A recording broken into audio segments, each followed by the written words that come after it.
Teman-teman, ini dia satu lagi mobil listrik yang harganya 300 jutaan.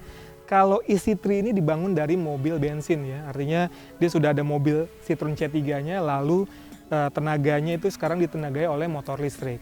Dan seperti apa sih kelebihan dan kekurangan dari mobil listrik Citroen yang murah ini? Ini dia videonya.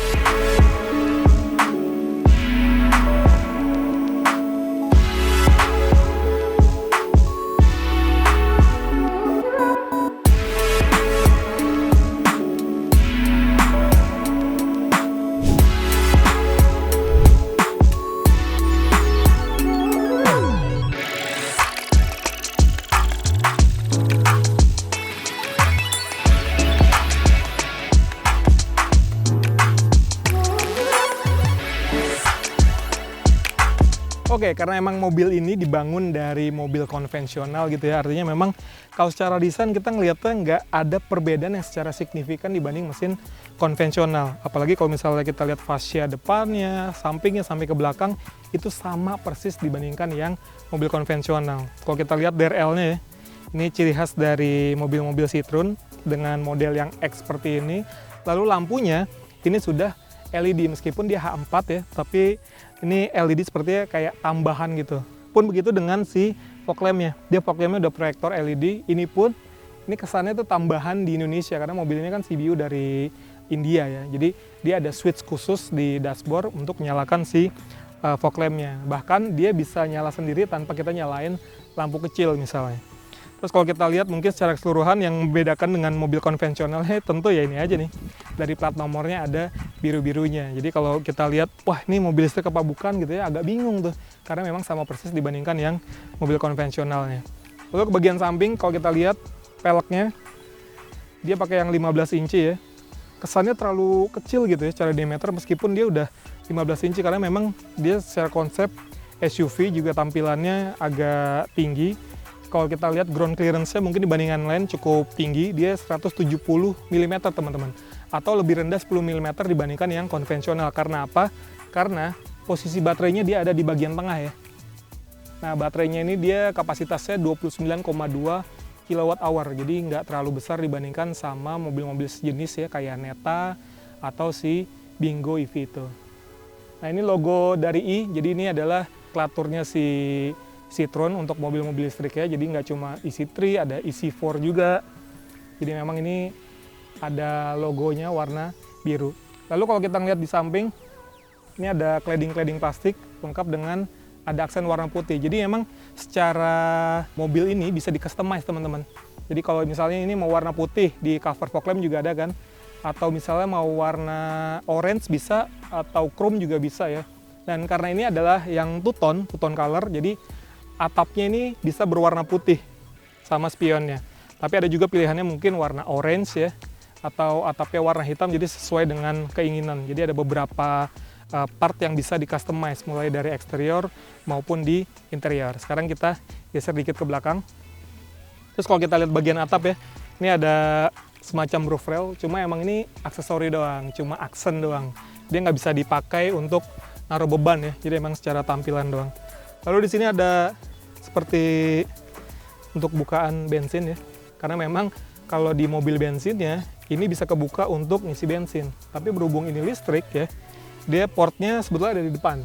Nah ini kenapa dia tetap masih pakai kayak gini, karena dia untuk bikin mesin untuk si platnya ini, karena kan platnya gede ya, secara ini dari samping nih semuanya, dia akan mahal lagi, makanya dia tetap pertahankan ini ya udah, tapi ditutup aja meskipun nggak bisa kebuka. Terus buritannya ya, ini sama persis seperti yang model konvensional, paling bedanya di sini ada emblem EC3-nya.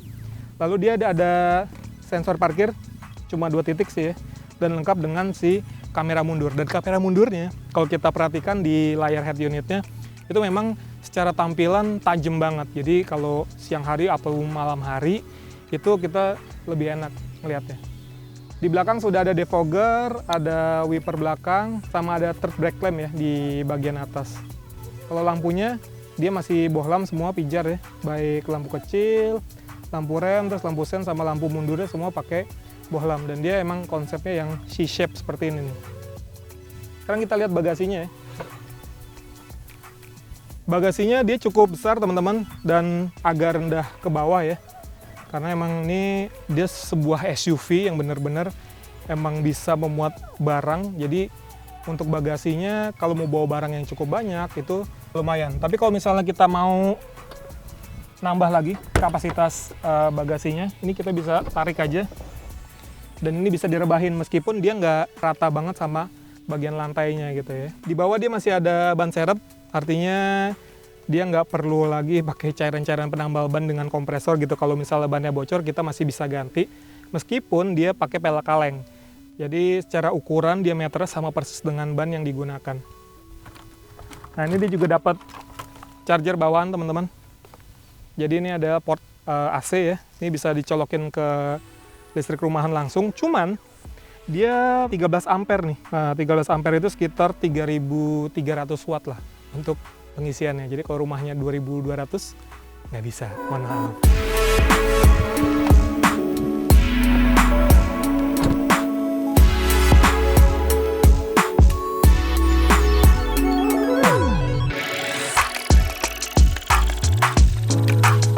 Oke, di bagian belakang ini mirip banget sama mobil C3 yang konvensional ya, artinya nggak ada perubahan berarti, cuma bedanya paling di lantainya karena dia ada baterai di bagian tengah, jadi posisinya dia agak naik sedikit ya. Jadi kita posisinya ini agak sedikit ada celahnya, ya agak kurang nyaman sih ya. Tapi kita agak bisa selonjor gitu lah, masih lumayan enak. Seatbelt 3 titik untuk 2 penumpang, sementara di bagian tengah untuk penumpang tengahnya dia 2 titik ya. Terus kalau kita lihat di belakang sini ada covernya, jadi bisa nyemunyiin barang-barang, misalnya kita bawa tas laptop gitu supaya nggak terlalu kelihatan, apalagi nih nggak ada kaca filmnya kan, kita bisa taruh bagasi dan ketutup jadi lebih safety. Lagian juga ini bisa dipakai untuk naruh barang, kalau misalnya mau bawa payung atau tempat tisu gitu, bisa taruh di bagian atas. Terus kompartemen juga di kanan kiri ada untuk cup holder ya, cuma agak miring posisinya, jadi kalau mau bawa tumbler oke, tapi kalau misalnya bawa kopi gelasan gitu agak miring tuh posisinya. Seat pocket cuma di sisi kiri, di kanannya nggak ada. Lalu di sini juga ada cup holder, ada port USB 2 sama switch untuk si kacanya ya. Jadi kacanya ada di bagian sini, karena di bagian depan itu emang cuma untuk pengemudi sama penumpang depan aja tuh. Jadi supaya lebih praktis, kenapa taruhnya di sini, supaya pengemudi juga bisa ngejangkau kalau dari bagian depan gitu. Sisanya ya mirip-mirip lah sama yang versi konvensional. Sekarang kita geser ke depan ya. Nah kalau di bagian depannya ini juga mirip banget sama yang versi konvensional dari segi desain dashboardnya, lalu layout dari konsol tengahnya. Paling bedanya di sini ya, ini ada e-toggle-nya.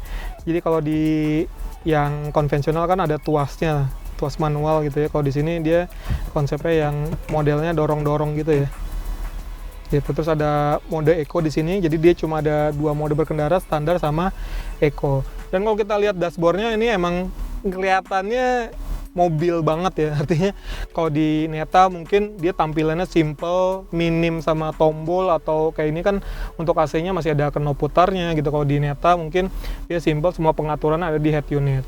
Kalau dari head unitnya juga ini kalau kita lihat di sini fiturnya udah ada Android Auto, Apple CarPlay ya, radio ya standar sama Bluetooth.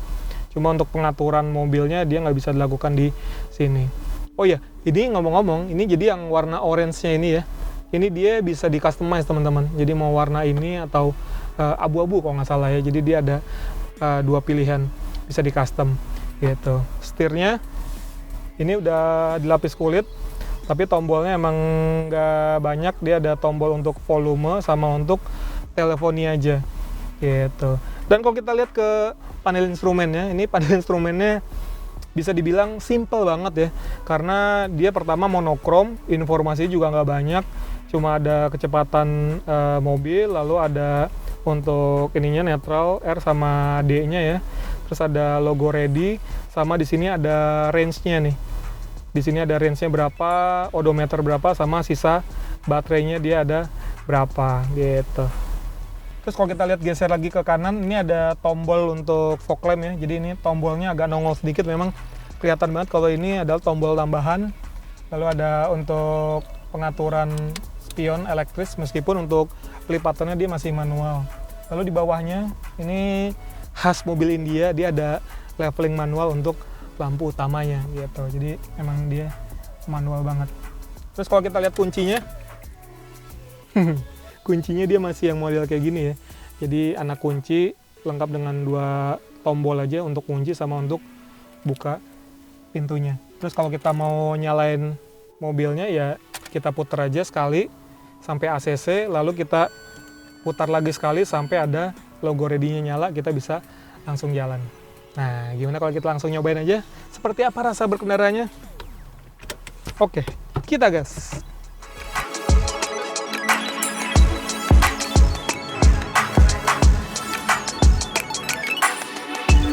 Oke teman-teman, sekarang kita sudah berada di balik kemudi dari Citroen isi3. Saya pengen ngasih tahu dulu soal ini ya. Jadi si isi3 ini juga punya creeping function, artinya ketika misalnya kita masukin ke D dan kita lepas pedal rem dan pedal akselerasinya tanpa diinjak, dia sebetulnya bisa sambil melaju. Tapi kalau ditanjakan biasanya dia agak delay sedikit nih, kayak sekarang nih dia agak mundur dikit, nah baru dia bisa melaju gitu ya. Jadi emang perlu apa ya, kayak waspada sedikit, takutnya agak mundur gitu di belakang ada kendaraan lain.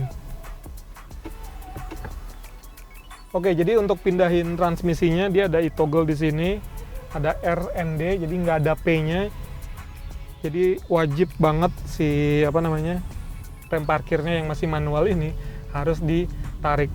Dan dia ada mode eco, tapi kalau mau mindahin antara mode eco sama ke mode standar, kita harus lepas pedal akselerasinya dulu ya. Jadi nggak bisa sambil kita gas lalu pindah ke mode normal atau ke mode eco. Jadi kita harus, nah misalnya kayak gini. Itu lebih kepada tingkat responsivitasnya aja sih antara normal sama eco gitu ya. Jadi kalau yang eco pasti lebih smooth, lebih lemot gitu ya. Tapi kalau yang di mode normal dia akselerasinya bakal lebih.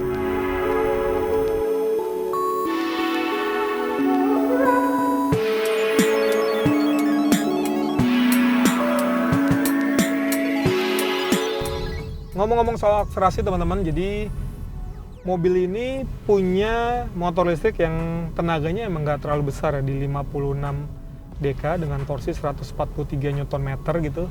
Kalau dibandingkan sama yang mesin konvensional, kalau yang mesin konvensional itu di 81 dk dengan torsi 115 Nm. Jadi tenaganya ini lebih kecil tapi punya torsi yang sedikit lebih besar.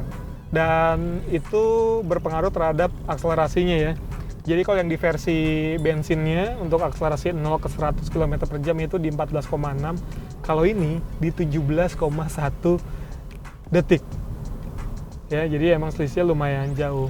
Apalagi kalau bandingkan sama Neta 0-100-nya aja itu bisa 10 detik teman-teman. Dan emang kalau ini range-nya, kalau diisi penuh baterainya dengan baterai yang 29,2 kWh itu, klaimnya itu bisa 320, tapi waktu kita ngecas ini sekitar 200-an lah, jadi emang belum bisa yang sampai 300 km untuk jarak tempuhnya.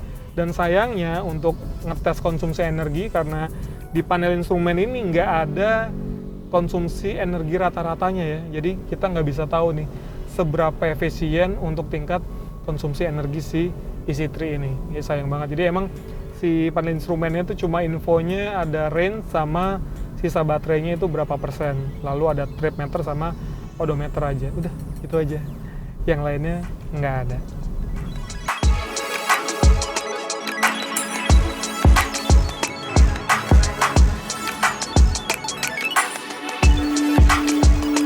Tapi yang jadi keunggulan komparatif dari Citroen isi3 ini adalah rasa berkendaranya ya. Artinya bantingan suspensinya ini enak banget. Dia lembut, suspensinya enak, tapi ketika kita ajak manuver masih yang rigid, beda sama Neta, dia empuk, tapi begitu diajak manuver tuh kayak agak terombang-ambing. Ini posisinya mobilnya udah lebih tinggi dari Neta misalnya, tapi diajak manuvernya tetap enak tuh. Tetap gigit gitu ya, jadi karena emang Citroen kan punya konsep advance comfort ya. Itu yang bikin mobil-mobil Citroen, mau yang paling murah sekalipun gitu, dia masih tetap nyaman ya. Dan soal kekedapan kabin juga itu beda banget sih. Artinya ini bisa memberikan kenyamanan dari sisi kekedapan kabin. Mungkin kalau di mobil konvensionalnya dia lebih bergetar, kalau ini karena mobil listrik dia udah minim sekali getarannya, beda banget, jauh banget gitu ya. Udah gitu lebih senyap karena nggak ada suara mesin. Ya yang paling kedengeran nih jadi suara blower AC-nya yang lebih kenceng sama road noise-nya biasanya yang lebih dominan terdengar dibandingkan sama motor listriknya. Oh ya, jadi si mobil ini juga kalau kita kick down gitu ya, meskipun dia pakai mode normal tapi emang dia tetap gradual gitu. Kenaikannya nggak seresponsif mungkin di Neta V.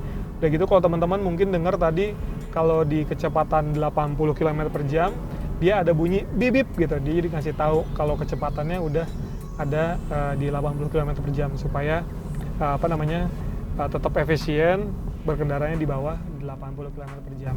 Dan kecepatan maksimal si EC3 ini hanya di 107 ya.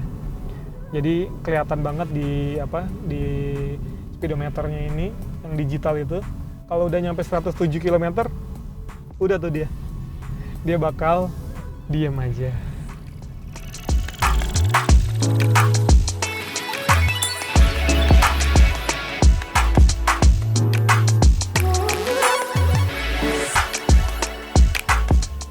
Nah ini dia teman-teman, jadi portnya ada di sisi kanan depan ya, dan dia sudah Type 2 untuk AC-nya, lalu CCS2 untuk yang DC-nya. Jadi di beberapa SPKLU sudah banyak tersedia, jadi lebih gampang ya. Dan kalau dari kelebihan dan kekurangan, tadi saya sudah sebutin kalau mobil ini punya kelebihan soal rasa berkendaranya, bantingan suspensinya khas Citroen, jadi emang enak banget. Lalu kalau kita lihat secara interiornya, dashboardnya itu emang kerasa banget kita lagi nyetir mobil gitu ya. Beda sama Neta kan yang terlalu simple dan dia banyak tombol-tombol fisik yang memudahkan si pengemudinya. Tapi di sisi lain memang tetap ada beberapa kekurangan. Misalnya dari kapasitas baterainya yang nggak terlalu besar, dia 29,2 kWh. Lalu tenaga dan torsinya juga kalau dibandingkan sama rivalnya mungkin sedikit lebih kecil, pun begitu dengan akselerasinya. Jadi dari 0 ke 100 itu dia di 17,1 ya. Beda kalau dibandingkan Neta itu di sekitar 10 detik, jadi perbedaannya cukup jauh. Tapi kalau dari sisi ground clearance dia juga masih unggul nih. Dia 170 mm, jadi nggak takut lah mobilnya kalau di jalan rusak atau di posisi tidur gitu nyangkut, terutama kalau di bawahnya itu kan ada baterainya. Nah kalau soal harga, jadi yang ini Citroen EC3 yang two-tone ya, ini harganya 383 juta teman-teman. Dia ada yang 377 untuk yang monokrom, lalu ada yang 388 juta untuk yang two-tone plus gitu. Jadi emang kalau dibandingkan harganya sama Neta ini masih di atasnya. Tapi kayaknya kalau kita komparasi sama Neta V itu seru juga ya. Nah, kebetulan mobilnya udah ada ya. Jadi kita akan melakukan komparasi sama Neta V dan videonya akan ada di video selanjutnya. Oke teman-teman, terima kasih sudah nonton dan sampai jumpa di video-video berikutnya.